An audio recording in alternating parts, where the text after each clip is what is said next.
اگر تمہاری دعا اب تک قبول نہیں ہوئی تو اس میں تمہاری کوئی بہتری بھی تو ہو سکتی ہے۔ اگر اس نے تمہارے لیے کوئی راستہ بند کیا ہے تو اس میں تمہاری حفاظت بھی تو ہو سکتی ہے۔ اگر اس نے وہ نہیں دیا جو تم چاہتے ہو تو جو ملے گا وہ بہتر بھی تو ہو سکتا ہے۔ جو تم مانگ رہے ہو وہ فوراً نہیں عطا کر رہا تو تمہاری اسے پکارتی آوازیں اس کی پسندیدہ بھی تو ہو سکتی ہے۔ وہ تو انہی آزماتا ہے نا جنہیں اپنے قریب لانا چاہتا ہے۔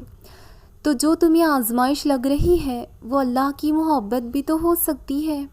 راتوں کی بے چینی، تہجد میں آنکھ کھلنا، فجر پڑھنے کی لگن، اللہ سے گفتگو کرنے کی جستجو بھی تو ہو سکتی ہے۔ وہ جو تمہیں تنہا نہیں چھوڑتا، کبھی تمہیں مشکل میں اکیلا نہیں چھوڑتا، تو پھر تمہاری دلوں کی مرادیں پوری بھی تو ہو سکتی ہیں۔ اللہ تو تمہیں وہ بھی عطا کرتا ہے جو تم نہیں مانگتے، تو پھر جو تم مانگتے ہو تمہاری وہ فریاد پوری بھی تو ہو سکتی ہے۔ اللہ کہتا ہے میں ٹوٹے ہوئے دلوں میں بستا ہوں، تو پھر تمہارے دل ٹوٹنے کی اصل وجہ اس کے قریب ہونا بھی تو ہو سکتی ہے۔ کیا پتہ جسے تم دیری سمجھ رہے ہو اس میں تمہاری ہی بہتری ہو، اور کیا پتہ تمہاری اگلی دعا سے تمہارے مقدر کا بدل جانا ممکن ہو۔ کیا پتہ آج کا دن تمہاری آزمائش کا آخری دن ہو، اور کیا پتہ تمہاری اس بے چینی کے بعد تمہیں اللہ کی محبت مل جائے۔ کیا پتہ اللہ نے تمہیں معمولی سی آزمائش دے کر بہت بڑی مشکل سے بچا لیا ہو، اور کیا پتہ تمہاری ایک دعا سے اس آزمائش کا وقت ختم ہو جانا ہو۔ کیا پتہ اس دیری کے پیچھے تمہاری ہی حفاظت چھپی ہو، اور کیا پتہ جسے تم ناممکن سمجھ رہے ہو وہی تمہارے مقدر میں لکھ دیا گیا ہو۔ کیا پتہ تمہارے غم کے سجدے شکر کے سجدے میں تبدیل ہونے والے ہوں، اور کیا پتہ اللہ تمہیں اپنی محبت سے نوازنا چاہتا ہو۔ کیا پتہ یہ وقت صحیح نہیں تمہیں دینے کا جو تم کب سے مانگ رہے ہو، اور کیا پتہ تمہارے اللہ کو پکارتی آواز اس کی پسندیدہ آواز میں سے ایک ہو گئی ہو۔ کیا پتہ جس کا تم سالوں سے انتظار کر رہے ہو وہ تم سے بس ایک دعا دور ہو، اور کیا پتہ وہ تمہیں بہتر وقت پر بہترین سے نوازنا چاہ رہا ہو۔ کیا پتہ اس مشکل رات کے بعد تمہاری صبح بھی تو حسین ہو جائے، اور کیا پتہ اللہ کو تمہارا صبر کرنا اتنا پسند آ جائے کہ وہ تمہاری ہر دعا پر کن کہہ دے۔ جس رب نے تمہیں دعا مانگنے کی توفیق دی ہے تو کیا وہ رب تمہاری دعا قبول نہیں کر سکتا؟ جو رب خود تمہیں اس موڑ پر لایا ہے کہ تم اس سے مانگو تو کیا وہ رب تمہاری فریاد انسنا کر سکتا ہے؟ دعا میں بہت طاقت ہوتی ہے، بے شک تقدیر لکھی جا چکی ہے، لیکن یقین کرو دعا سے تقدیر بھی بدل جایا کرتی ہے۔ تمہارا اللہ کی بارگاہ میں ہاتھ اٹھا کر اس سے مانگنا ہی اس بات کا ثبوت ہے کہ وہ تمہاری فریاد کو سن لینا چاہتا ہے۔ دعا فوراً قبول نہیں ہوئی تو سمجھ لینا سنبھال لی ہے اس رب نے، اور اگر تمہاری دعا سنبھال لی ہے تو سمجھ جانا وہ رب تمہیں بہترین دینا چاہتا ہے۔ دعا ہی تو ہے جو دو بچھڑے ہوئے کو ملا سکتی ہے، دعا ہی تو ہے جو تمہیں اس مشکل وقت سے نکال سکتی ہے، دعا ہی تو ہے جو تمہارے غم کو خوشی میں بدل سکتی ہے، دعا ہی تو ہے جو تمہیں تمہاری منزل تک لے جا سکتی ہے۔ اور اگر دعا مانگ کر بھی یہ سوچو گے کہ قبول ہوگی یا نہیں تو کیا اسے کہتے ہیں اللہ پر پختہ یقین؟ اس کی تو بس ایک کن کی دیر ہے، پھر تقدیریں بدل جایا کرتی ہیں۔ اس رب نے تو کہا ہے نا مجھ سے مانگو میں تمہیں دوں گا، تو پھر یقین رکھو اس پر، وہ تمہاری دعا رد نہیں کرے گا۔ وہ تمہارے یقین اور تمہاری تڑپ کو دیکھتے ہوئے تمہیں تمہاری من پسند چیز تک لے جائے گا۔ یاد رکھو دعا کی قبولیت لازم ہے، آج نہیں تو کل تمہاری دعا قبول ہو جانی ہے۔ آج نہیں تو کل تمہیں تمہارے صبر کا صلہ مل جانا ہے، آج نہیں تو کل تمہاری منزل بھی تمہاری من پسند چیز ہونی ہے۔ تہجد بہت لاڈلی عبادت ہے، اور اس عبادت تک جو پہنچ گیا وہ اللہ کا لاڈلا ہے، اور اللہ کیسے اپنی لاڈلی کی دعا رد کر سکتا ہے؟ تہجد کی نماز ثبوت دیتی ہے کہ تمہیں اللہ سے اور اللہ کو تم سے محبت ہو گئی ہے۔ جو دکھ رات کو سونے نہ دیں، ان دکھوں کا مرہم تہجد کے سجدوں میں ہے۔ جن تکلیفوں کا علاج کہیں نہیں، ان تکلیفوں کی دوا تہجد کے سجدے میں ہے۔ وہ رب جسے اپنی محبت سے نوازنا چاہتا ہے اسے تہجد تک لاتا ہے، وہ رب جسے اپنے قریب کرنا چاہتا ہے اسے تہجد تک لاتا ہے۔ ایسے ہی تو نہیں تم اپنی نیند چھوڑ کر تہجد تک آ جاتے ہو۔ اس نماز کا بلاوا تو عرش سے آتا ہے، اور اللہ جسے خاص کر دینا چاہتا ہے ان کے لیے آتا ہے۔ تہجد کے وقت اللہ بہت قریب محسوس ہوتا ہے، بس لگتا ہے وہ کہہ رہا ہے، کوئی ہے جو مجھ سے مانگے اور میں عطا کروں۔ تمہارا تہجد پڑھنا رب سے عشق کا ثبوت ہے۔ تم تہجد تک خود نہیں جاتے، بلکہ اس کے لیے تمہیں چن لیا جاتا ہے، اور جسے چن لیا جاتا ہے اسے مکمل کر دیا جاتا ہے۔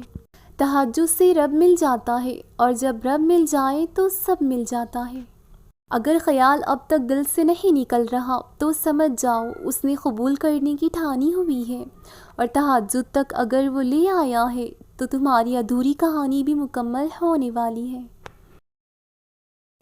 اللہ اپنے بندے کو کبھی اکیلا نہیں چھوڑتا، وہ دعائیں بھی سنتا ہے اور خاموش دلوں کو بھی سنتا ہے۔ دنیا سے تھکا کر وہ آپ کو یہی بتانا چاہ رہا ہے کہ کون ہے میرے سوا، کہ کون ہے میرے سوا، کون سمجھتا ہے تمہارا درد میرے سوا۔ ایک ماں اپنے بچے کی خوشی کے لیے کیا کچھ نہیں کرتی، اسے تکلیف میں دیکھ کر تڑپ اٹھتی ہے، پھر وہ رب تو 70 ماؤں سے زیادہ آپ سے پیار کرتا ہے، وہ کیسے آپ کو تڑپتا ہوا چھوڑ سکتا ہے؟ اللہ تو صرف اپنے بندے سے چاہتا ہے کہ وہ مجھ پر پختہ یقین رکھے، پھر وہ رب تمہارے یقین کو دیکھ کر تمہیں نواز دیتا ہے۔ لوگوں پر بھی تو اندھا بھروسہ کر لیتے ہو نا، پھر اس رب پر بھروسہ کیوں نہیں کر سکتے؟ لوگوں پر تو اندھا یقین کر کے تو ہمیشہ پچھتاتے ہی ہو، اس رب پر اتنا یقین کرو تو کبھی پچھتانا نہ پڑے۔ لوٹ جاؤ اللہ کی طرف، یقین کرو کبھی مایوس نہیں ہوگے۔ تم نامکمل جاؤ گی اس کے پاس، وہ تمہیں مکمل کر دے گا۔ اللہ پر یقین کرنے سے تو وہ بھی مل جاتا ہے جو آپ نے مانگا بھی نہیں، تو پھر یقین رکھو اس پر، وہ بھی مل جائے گا جو آپ کب سے مانگ رہے ہو۔ کبھی کبھی ایسا ہوتا ہے جو آپ نے کبھی مانگا ہی نہیں ہوتا وہ مل جاتا ہے، اور جو سالوں سے مانگ رہے ہوتے ہیں وہ نہیں ملتا۔ پتہ ہے کیوں؟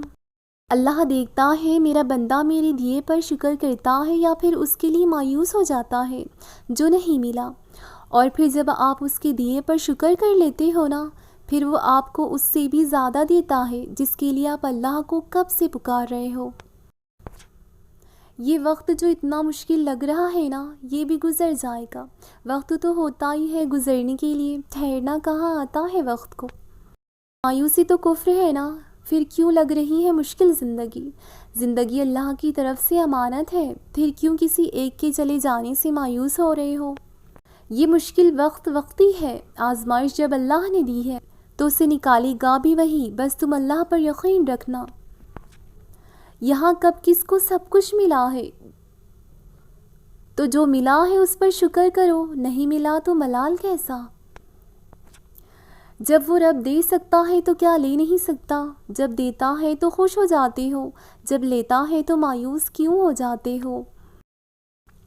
اور وہ رب تو آزمائش بھی انہی کے ذریعے دیتا ہے جو آپ کے قریب ہوتے ہیں، وہ دیکھتا ہے میرا بندہ ہمت ہار جاتا ہے یا صبر کر جاتا ہے، اور پتہ ہے جب آپ صبر کر لیتے ہو نا تو وہ آپ کا راستہ آپ کی پسندیدہ چیز تک لے جاتا ہے، وہاں سے جہاں سے آپ کو کبھی گمان بھی نہیں ہوتا۔ اس کی رضا میں راضی ہونا اتنا مشکل نہیں جتنا آپ نے خود پر حاوی کیا ہوا ہے۔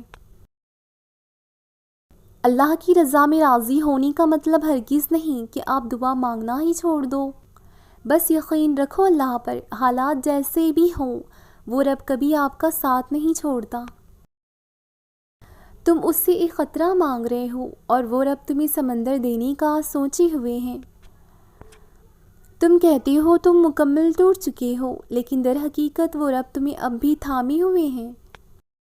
ممکن ہے تم ہجر کے بارے میں سوچ کر آنسو بہا رہے ہو، لیکن در حقیقت وہ رب تمہیں اب بھی پھولوں کی طرح رکھے ہوئے ہیں۔ آغاز جتنا اذیت ناک لگ رہا ہے، اختتام بھی وہ رب تمہیں اتنا ہی حسین دے گا۔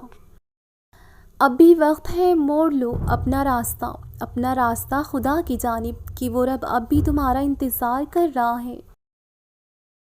تم خدا کی ہو کر تو دیکھو، خدا پوری دنیا کو تمہارے بنانے کا سوچ رہا ہے۔ تم صبر کا دامن مضبوطی سے تھام لو، کہ وہ رب دونوں جہانوں کا سکون تمہاری جھولی میں ڈالنے کا سوچے ہوئے ہیں۔ اگر ہار گئے ہو ہمت و حوصلہ تو گر جاؤ سجدے میں، فقط ایک رب کی محبت ہے کہ وہ رب تمہیں اپنی محبت میں مبتلا کرنے کا سوچے ہوئے ہیں۔ تمہارا یوں بکھرنا ٹوٹنا اور دنیا سے اعتبار اٹھنا بے وجہ تو نہیں، غرض وہ رب تمہیں اپنی طرف لانے کا اشارہ دیے ہوئے ہیں۔ خدا نے موڑا ہے اگر تمہارے راستے تمہاری من پسند چیز سے، تو جان لو، تو جان جاؤ اس کی رضا، وہ رب تمہیں بہترین دینے کا سوچے ہوئے ہیں۔